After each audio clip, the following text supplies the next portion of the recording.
with that, let's bring in President Trump's Border Czar, Tom Homan. Tom, thank you very much for being here today. You know, when I look back at those videos, and you remember what that was like with these planes landing all the time and people coming in and nobody really knows.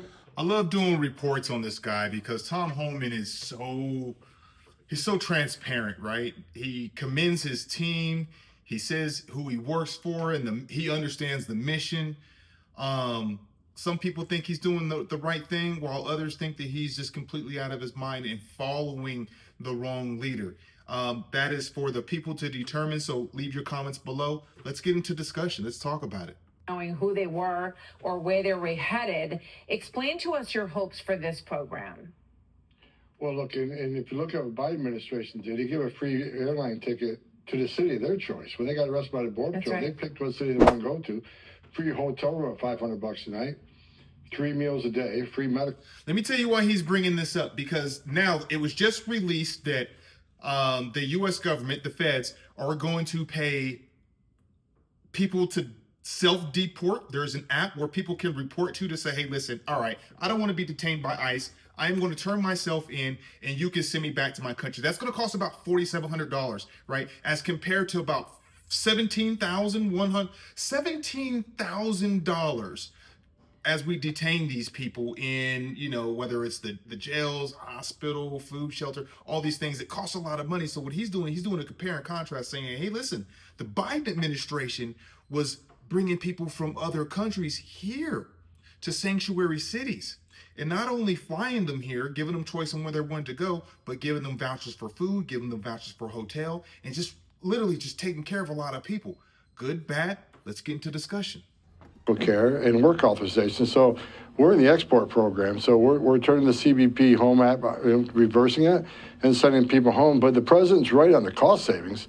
I mean, rather than, you know, especially in sanctuary cities where it used to be one agent can arrest one bad guy in a county jail, now we got to send a whole team for officer safety reasons to look for these people out in the public. But I think this is ideal for like the 1.4 million illegal aliens who've been ordered deported but became fugitives.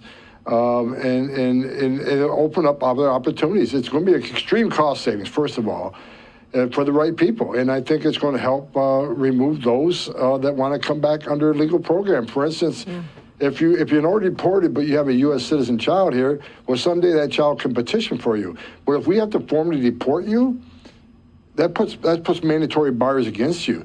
Even if you, in other opportunities, you can come back on a student visa, a visitor's visa, and come back the right way. But if we have to formally go through the process of seeking you out and deporting you formally, you get all these bars that shut off all these future programs. So it'll be an immense cost savings. I think you're looking at like a 75% cost savings. Look, the criminals, we're still have to go find the criminals. The criminals aren't going to take advantage of this program, but we got to keep looking at the criminals. This is about the other population. But what's your sense? Because this CBP reverse has been already in effect, and now the plan. So when he says, you know, they get to come back, you know, if they self-deport, come back the right way. Keep in mind, that's under